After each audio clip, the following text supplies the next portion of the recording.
My fiancé said, "After we're married, you're getting a vasectomy. I'm not ruining my body with your kids." I said, "Interesting." Canceled the wedding while she was at work. She came home to the ring on the counter and a note. "Not ruining my life with your demands." She called me 50 times. I never answered. Hey viewers, before we move on to the video, please make sure to subscribe to the channel and hit the like button if you want to see more stories like this. And if you have your own story to share, send it to me. My contact info is in the description below. I'd love to feature it in an upcoming video. Thanks. I never thought I would be the guy writing one of these. You read these stories and think, how did he not see the red flags? How was he so blind? But that's the thing about a really good con artist. They don't show you the red flags until the trap has already snapped shut. I'm 32, a structural engineer. I make good money, I own my home, and I'm debt-free. But more than anything, I've always been clear about what I wanted. My dad passed away when I was 12, and I grew up with a massive hole in my life where a father figure should have been. Being a dad wasn't just a nice to have for me. It was the blueprint for my entire life. I wanted the messy breakfasts, the baseball games, the scraped knees, all of it. When I met Sarah, 29F, 3 years ago, I didn't hide this. On our third date, I told her, "Look, I'm dating to marry, and I'm marrying to have a family. If that's not you, let's not waste time." She didn't just agree. She sold me a dream. She actually teared up. She told me being a mother was her ultimate purpose. She talked about how she was tired of the shallow party scene and wanted to build a legacy. For 3 years, she played the role perfectly. When we bought our house last year, she was the one who insisted on the 4-bedroom colonial in the best school district, even though it was at the top of our budget. "This room will be perfect for the nursery," she'd said, tracing her hand along the wall of the spare room. "South-facing windows. The baby will get so much light here." We even had names picked out. Caleb for a boy, Lily for a girl. I was hook, line, and sinker. I proposed 6 months ago, and she said yes before I even finished the question. That brings us to the wedding planning. Or rather, the financial trap I almost walked into. Sarah is in marketing, obsessed with image and status. She wanted the Instagram wedding of the year. I agreed to a $50,000 budget, which I was funding, but she had a specific request regarding the logistics. "Let me put the deposits and big vendor payments on my credit cards," she insisted. "I want the travel points for our honeymoon. You can just wire me the cash to pay off the balance a few days before the wedding." It made sense. We were a team, right? So, she started swiping. The venue, the florist, the photographer, the custom dress. She put about $35,000 on her personal credit cards over the last 2 months. The plan was for me to transfer the funds to her account next Friday, just before the final vendor deadlines. But about 4 weeks ago, the atmosphere in the house shifted. Sarah started spending more time with her college friend, Vanessa. Vanessa is 35, twice divorced, and bitter. Her entire personality revolves around hating toxic men and drinking wine at noon. Suddenly, Sarah was coming home late. She stopped talking about the wedding. She stopped talking about the future. When I bring up kids, like pointing out a cute dad and son moment at the park, she wouldn't smile anymore. She'd roll her eyes and mutter things like, "Ugh," loud, or "God, look at that mom. She looks exhausted." I chalked it up to cold feet. I thought maybe she was just stressed about the planning. I tried to be supportive. I cooked dinner. I rubbed her feet. I told her it was all going to be worth it. I didn't realize that she wasn't stressed. She was just done pretending. It all came to a head last Tuesday. I had come home early to cook her favorite meal, trying to reconnect. She walked in, tossed her bag on the counter, and didn't even say hello. She just poured herself a massive glass of wine and sat at the island, staring at me with a look I'd never seen before. It wasn't love. It wasn't even annoyance. It was contempt. "We need to talk about the Caleb and Lily situation," she said, her voice flat. I smiled, turning down the heat on the stove. "What about them? You want to change the names?" "No," she said, taking a sip of wine. "I want to change the plan. I saw my OBGYN today." I froze. "Is everything okay? Are you sick?" She laughed, a cold, sharp sound. "No, I'm not sick. But I'm also not going to be an incubator. I picked up some paperwork for you. Consider it an early wedding gift." She slid a glossy pamphlet across the granite countertop. I picked it up. Vasectomy, a guide to recovery and care. Attached to it was a consultation appointment card. In my name. For next Thursday. I don't understand, I said, looking from the paper to her.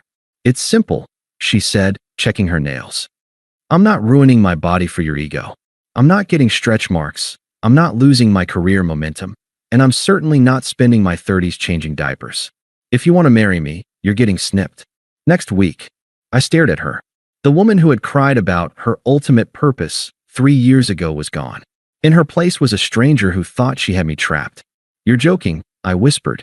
I'm deadly serious, she smirked. And don't look at me like that. The invitations are out. The venue is booked. You love me, and you're not going to blow up your life over a hypothetical child. So deal with it. She picked up her wine glass and walked into the living room, turning on the TV as if she hadn't just nuked our entire relationship. She thought she held all the cards. She thought I was too weak, too in love, and too financially committed to walk away. She forgot one thing. The checks to pay off her credit cards were still in my bank account. I looked at the ring on the counter where she'd left it while washing her hands. I looked at the pamphlet. And then, I looked at the calendar. Interesting, I said to the empty kitchen. I didn't sleep that night. I planned. I didn't argue with her that night. I didn't scream. I didn't beg. When I walked into the bedroom, she was already asleep, sprawled out in the center of the bed like she owned the place. I grabbed a pillow and a blanket and went to the guest room, the room she had promised would be a nursery. Lying there in the dark, I didn't feel heartbreak. Not yet. I just felt a cold, hard clarity. It was like looking at a building with a cracked foundation. You don't try to patch it with duct tape. You condemn it. The next morning, Wednesday, I was up at 5 a.m. I showered, dressed for work, and made coffee. When Sarah stumbled into the kitchen at 7:30, I was already sipping from my mug, scrolling through my phone. "Did you call the clinic to confirm?" she asked, not even looking at me. She went straight for the fridge. "I'm handling it," I said. My voice was steady. "Good," she replied, pouring almond milk into her smoothie. "Vanessa and I are going for drinks after work to celebrate. I knew you'd come around. You're a smart guy." She walked over, pecked me on the cheek. It felt like being kissed by a lizard, and grabbed her keys. "Don't wait up." As soon as the front door clicked shut, I moved. I didn't go to work. I called in and took a personal day. Then, I initiated Project Demolition. Step 1 was the extraction. I didn't want a long, drawn-out move. I called a moving company I've used for job sites. "I need a truck and 2 guys immediately. Cash job." They were there in 45 minutes. I packed only what was mine. My clothes, my books, my electronics, my grandmother's antique clock. I left the furniture we bought together. I left the TV. I left the espresso machine she loved. I wanted no ambiguity. I wasn't stealing our stuff. I was removing myself from the equation. While the movers were loading the truck, I sat at the kitchen table with my laptop and opened the master spreadsheet for the wedding. This was the moment. The moment she thought would never happen. I drafted a single email. I put all the vendors in the to field. Then, I did something nuclear. I added our parents, the bridal party, and every single guest in the BCC field. Subject: important update regarding the wedding of my name and Sarah. Dear friends, family, and vendors, it is with heavy hearts that I must announce the wedding scheduled for next month is officially canceled. Sarah and I have discovered we have fundamentally incompatible visions for the future. Specifically, Sarah has informed me that she does not want children and requires me to undergo permanent sterilization as a condition of our marriage. Since having a family has always been my non-negotiable dream, we cannot move forward. To the vendors, please consider this formal notice of cancellation. I understand deposits are non-refundable. To our guests, I apologize for the inconvenience and the disruption to your travel plans. Thank you for your support. Sincerely, my name. I hovered over the send button. My hand trembled, just once. I thought about the 3 years. The lies. The Caleb and Lily conversations. The sheer disrespect of her tossing that pamphlet at me like I was an employee. I clicked send. Next, I logged into my bank app. I saw the scheduled transfer for $35,000 set to go out to Sarah's account on Friday. Cancel transfer. Are you sure? The app asked. Yes. The money remained in my savings account, safe and warm. By 2 p.m., the house was empty of my presence. The movers had already left for the storage unit. I did a final sweep. I took the engagement ring, a 1.5-carat solitaire I'd spent months saving for, off the dresser where she kept it. But then I stopped. If I took the ring, she'd say I stole it. She'd try to sue me for it. No, I needed a symbol. I placed the ring on the center of the kitchen island, right next to that damn vasectomy pamphlet. I grabbed a Sharpie and wrote on the back of the pamphlet, "Not ruining my life with your demands. The wedding is canceled. The transfer is canceled. You're on your own." My name. I walked out the door, locked it, and slid my key through the mail slot. I got into my truck and drove to a hotel 3 towns over. I turned my phone on, do not disturb, but I kept the screen visible.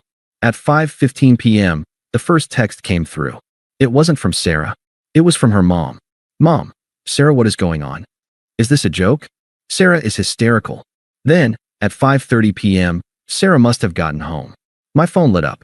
"Sarah, missed call. Sarah, missed call. Sarah, missed call."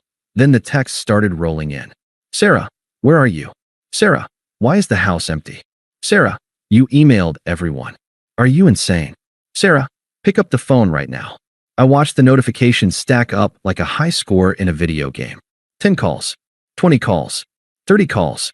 Then, the realization hit her. The money. "Sarah, wait." I checked my account. The transfer didn't go through. "You promised."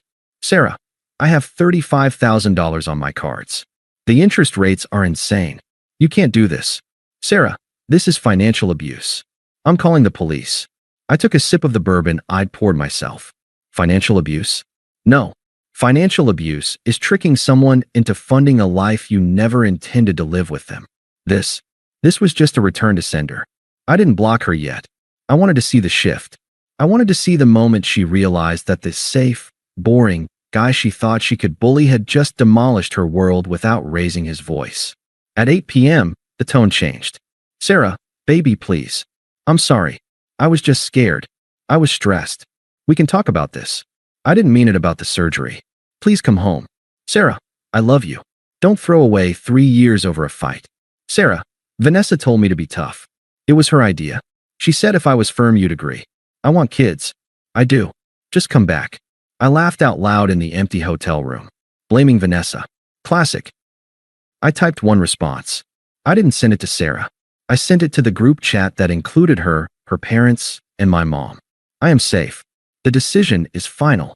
Please do not contact me further. All communication goes through my lawyer from this point forward." Then, I blocked her number. I slept like a baby.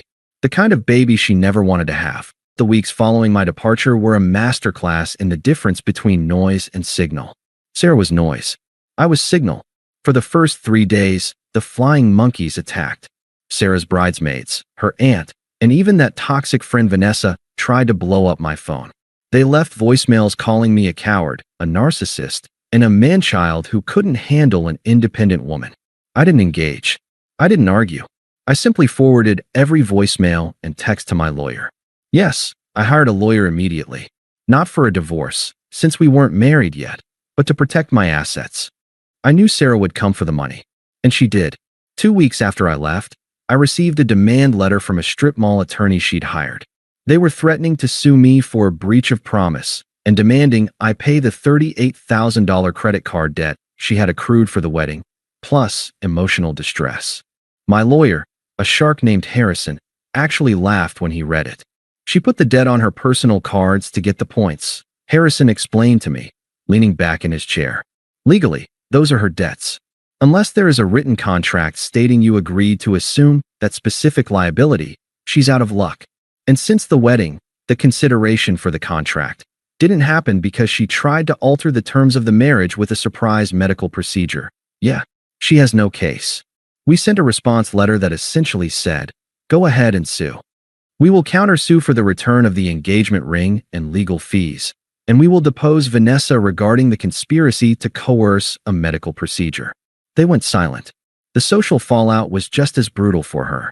Because I had sent that email, the one explicitly stating she demanded sterilization, she couldn't spin the narrative.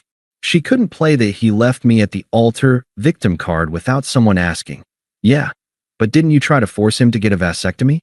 The Instagram wedding she wanted became the town's biggest cautionary tale. I heard through mutual friends that the financial reality hit her like a freight train. The venue refused to refund the $15,000 deposit. The florist, the caterer, the dressmaker, they all kept their cuts. Sarah was left with nearly $40,000 in high-interest debt and an entry-level marketing salary that couldn't cover the minimum payments. She lost the apartment within 2 months. I heard she had to move back in with her parents in the suburbs, the same parents she used to brag about outgrowing. As for me, I didn't celebrate her downfall. I didn't post about it. I just erased her. I sold the house we had lived in. Too many memories of her fake nursery planning. I took the profit, combined it with the money I didn't spend on her debt, and bought a fixer-upper on the other side of the city. I spent a year working on that house. I tore down walls. I built a deck. I healed. I started dating again. But this time, I listened to actions, not words. I met Emily about 14 months after the breakup. She was a pediatric nurse. On our second date, she told me, "My life is chaotic, I work long hours, and I want 4 kids and a golden retriever. If that scares you, run now." I didn't run. I proposed a year later. It had been almost 3 years since I walked out of that kitchen. I was at a high-end furniture store on a Saturday afternoon. Emily and I were looking for a crib. Not a theoretical crib for a future room. A real crib. Emily was 7 months pregnant with our son. I was testing the railing of a solid oak model when I heard a voice that made the hair on the back of my neck stand up. Not out of fear, but out of sheer, uncomfortable recognition. "So, you actually did it." I turned around. Standing in the aisle, clutching a throw pillow like a shield, was Sarah. She looked tired. That's the only word for it. The glossy, high-maintenance sheen she used to have was gone. Her hair was pulled back in a messy bun. Her roots were showing, and she was wearing a generic tracksuit. She looked 10 years older than the woman I had left. "Hello, Sarah," I said. My voice was calm. My pulse didn't even jump. She looked at me, then her eyes drifted to Emily, who was a few feet away looking at changing tables. Emily turned, her baby bump impossible to miss in her floral sundress. She smiled at Sarah, not knowing who she was, and gave a polite wave. Sarah's face twisted. It was a mix of jealousy and devastation. "You replaced me," she spat, her voice trembling. "You really just wanted a broodmare, didn't you? Someone to just give you what you wanted." I stepped between her and Emily, blocking her view. "I wanted a partner, Sarah. Someone honest. I'm still paying for it, you know?" She hissed, tears welling up in her eyes. "That debt ruined my credit. I can't even get a car loan. I'm living in my childhood bedroom because of you. You destroyed my life over a hypothetical kid." She was still doing it. Still framing herself as the victim. Still refusing to see that the grenade that blew up her life was the one she pulled the pin on. "I didn't destroy your life," I said, my voice low and steady. "I just refused to let you destroy mine." "We could have worked it out," she raised her voice, causing a few shoppers to look over. "I would have given you a kid if I knew you were actually going to leave. I loved you." "No," I corrected her. "You loved the lifestyle I provided. And you didn't want a kid, Sarah. You made that very clear. You shouldn't have to compromise on your body, and I shouldn't have to compromise on my family. We both got what we wanted." "I have nothing," she snapped. I looked at her one last time. I didn't feel anger. I didn't feel the need for revenge. I just felt relief. Relief that I wasn't the one paying off those credit cards. Relief that I wasn't the one waking up next to her bitterness every day. "You have your freedom," I said. "No kids to ruin your body. No husband to hold you back. You won, Sarah. Enjoy it." I turned my back on her. "Babe," Emily called out, holding up a soft blue blanket. "Do you like this one?" I walked over to my wife, put my hand on the small of her back, and kissed her forehead. "I love it," I said. "Let's get it." We walked to the register. I didn't look back to see if Sarah was still standing there. I didn't care. She was just a ghost from a life I almost settled for, fading away in the rearview mirror of the life I built. Thanks for watching. Make sure to subscribe to the channel and hit the like button. What do you think about this story? Share it in the comments.